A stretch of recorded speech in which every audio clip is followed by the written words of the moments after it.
دعوني أناجي مولا ذليلا إذا الليل أرخى عليه السدولا.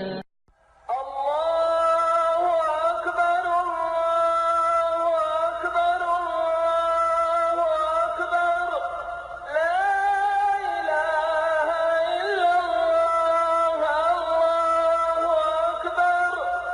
الله أكبر ولله الحمد. السلام عليكم ورحمة الله وبركاته. dhammaan akhyaarta ku xiran channelkan Axmed Arqani ku soo dhawaada muuqaal cusub. waxaan idin leeyahay ciid mubaarak. waxaan filayaa badankiina isku diyaarinaysaan ciida. balse maanta waxaa kan idin ku soo gudbin doona 5 arrimood oo leedinka rab inaad sameysaan koorinta la gaarin salaada ciida. koowaad, inaad isnadiifisid koorintaadan dhex tagin dad waa arrin aad u fiican. isnadiifi maalintaas haddii ay ahaan lahayd inaad cadayata ama aad qubaysatid, maxaa yeelay waa sunnadii nebiga sallallahu calayhi wasallam. waxaana laga warayaa in saxaabadii nebiga sallallahu calayhi wasallam ay si gaar isugu nadiifin jireen maalintan, maxaa yeelay waa maalin aad u weyn. 2, xiro dhar nuuraya. xiro maalintaas dharka ka ugu quruxda badan, maxaa yeelay waa maalin mudan in isku qurxiyo. waxaa aad u sii wanaagsan weliba inaad xiratid khamiis, maadaama khamiisku yahay dharkii nebiga sallallahu calayhi wasallam uu xiran jiray, ayna wanaagsan tahay in la raaco sunnadii nebiga sallallahu calayhi wasallam. 3, aad meesha ay isugu kulmayaan muslimiinta ee lagu tukanayo. ka faa'iidayso ajarka salaada ciida adiga oo tagaysid meeshaas. waa sunnadii nebiga sallallahu calayhi wasallam, waana muhiim in la dhowro sunnada nebiga sallallahu calayhi wasallam. kaxee dhammaan ehelkii inta aad awoodid, ha tagin keliga, maxaa yeelay maalintan maaha maalin kelinimo, waa maalin dadka dhan ay isugu imaanayaan. bixi zakaatulfidr. zakaatulfidr waa waajib saaran qof walba oo nool oo haysta in ka badan intii uu qodan lahaa maalin.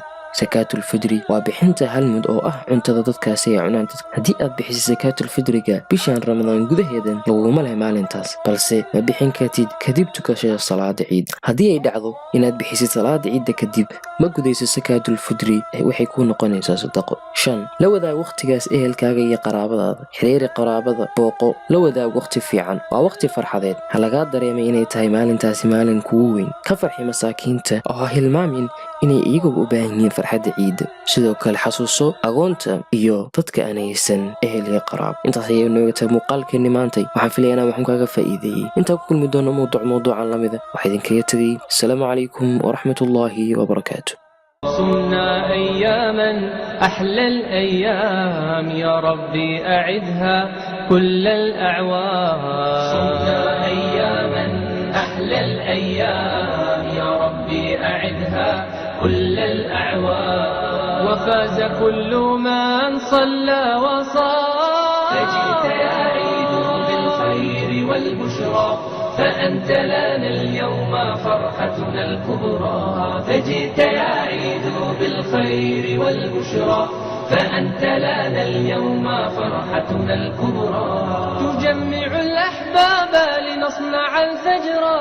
تقبل الله منا ومنكم عيد مبارك علينا وعليكم. تقبل الله منا ومنكم عيد مبارك علينا وعليكم.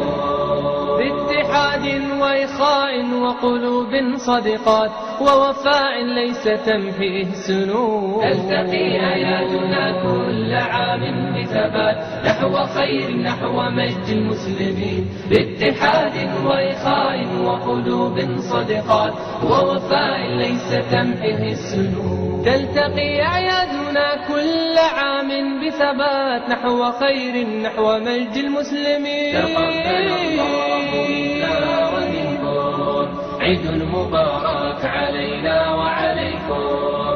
تقبل الله منا ومنكم عيد مبارك علينا وعليكم. تدنو المسافات تحلو المواعيد. أبهجت يا عيد أحزان ماضينا، أعادك الله عزا وتمكينا.